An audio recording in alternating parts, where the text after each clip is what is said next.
And so we are getting into the day 2, the promised by me day 2 to be continued. And yes, we are inside, and that's where is the trouble area for me.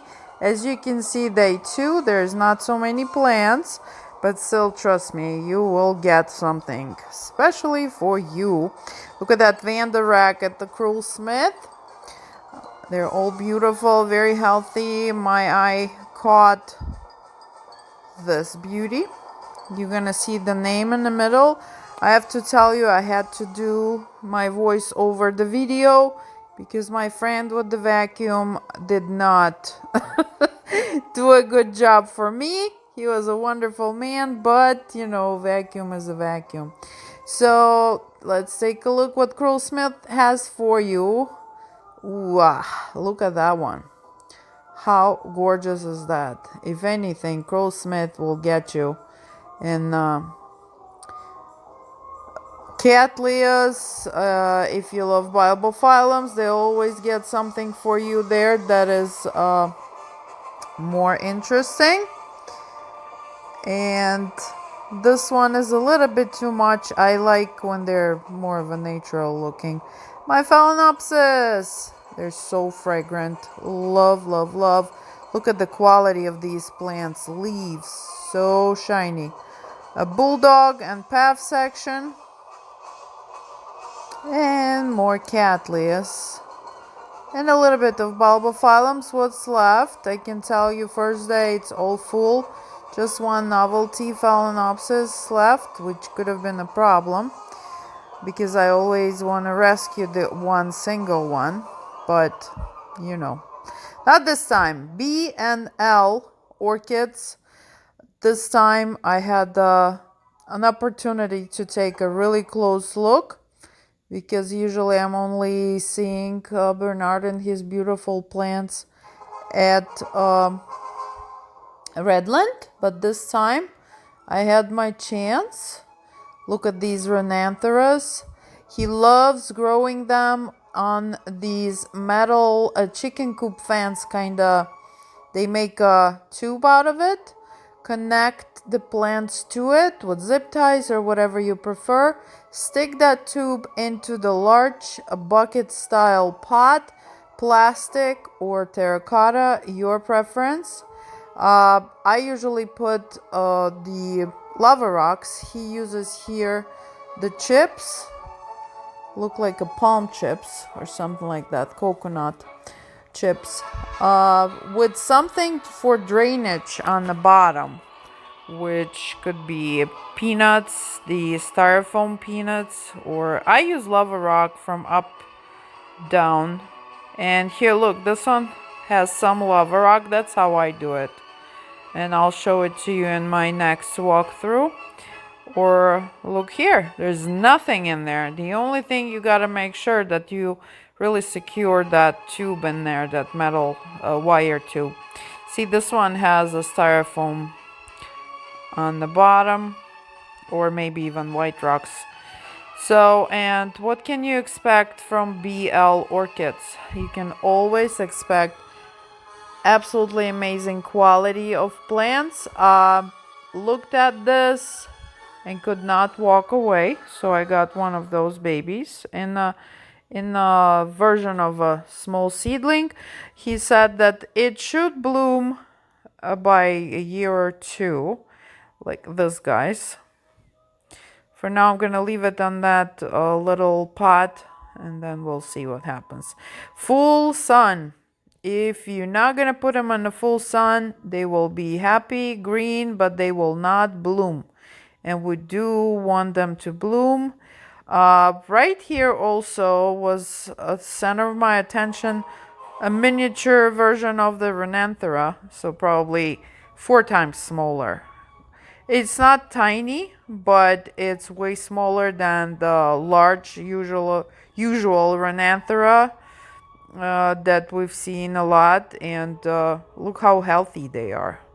I got one. This pleasure would cost you $45, but look at those.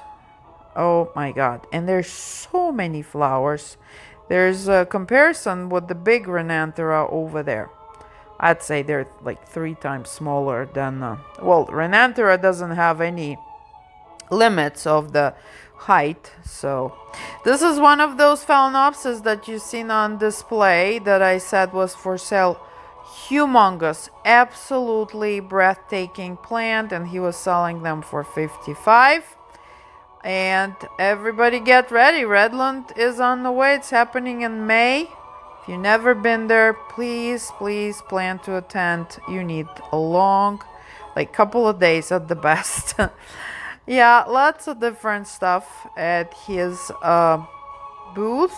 See the same system, a little metal kind of tube, I would call it.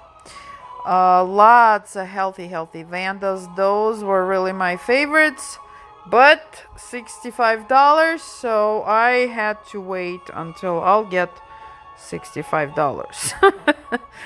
So, but gorgeous, very unusual color.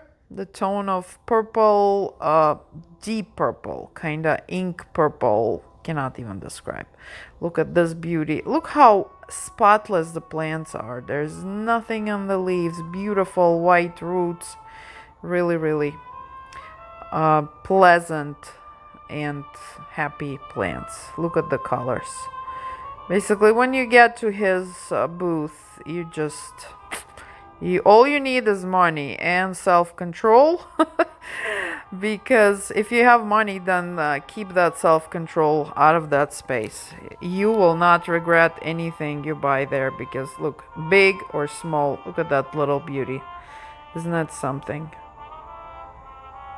There we go. So that was BL Orchids.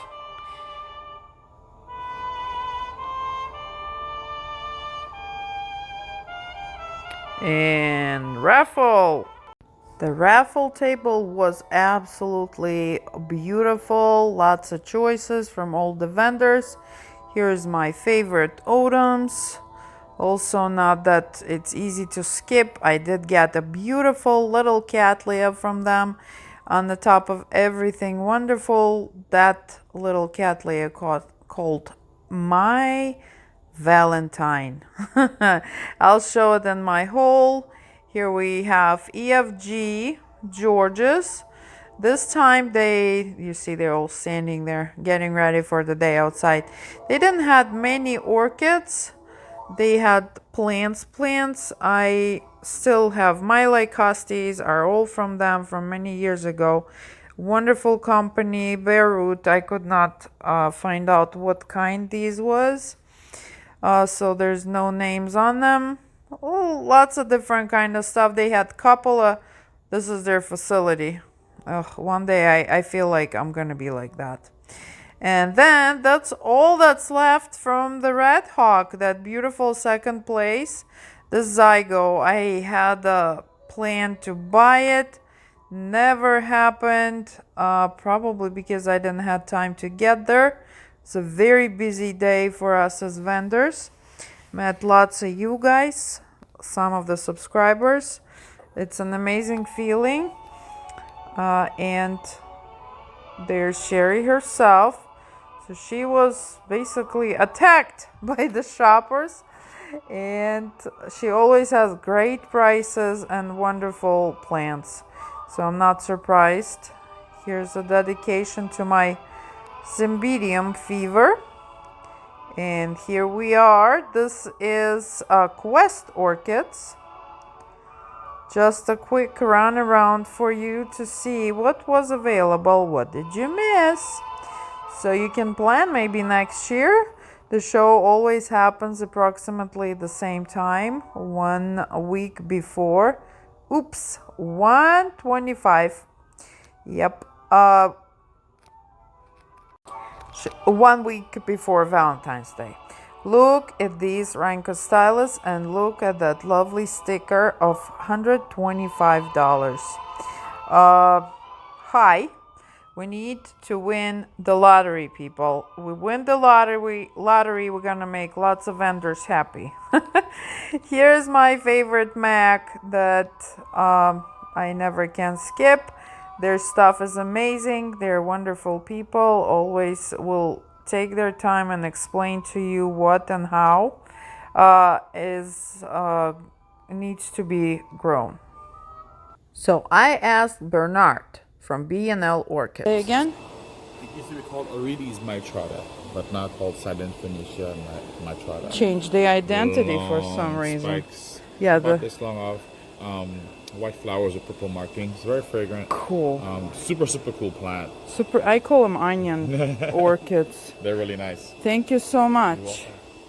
We got explanation from Bernard himself, so trust me, nobody can explain it better. Well, maybe Mac or his super amazing wife, Ellen. Okay, so you heard the man. Not gonna try to repeat it because he gave you the best explanation. I need to come and dig in here.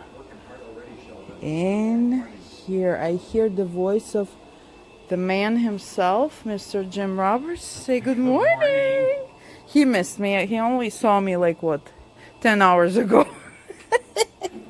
Okay, so let's go and do some damages. This is Mac. And so this is for you just to see what was on the inside the second day. Still lots of goodies left. Beautiful plants from Plantiola Orchidea, one of my favorites. I hope you will consider this show next year.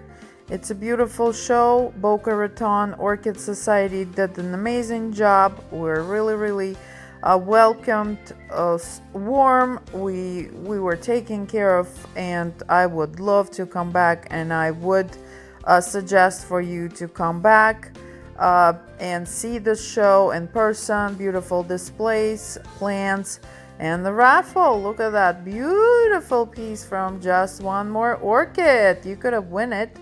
Actually, a wonderful lady won it. So thank you again for watching. I hope you enjoyed it. Please, until the next time, bye.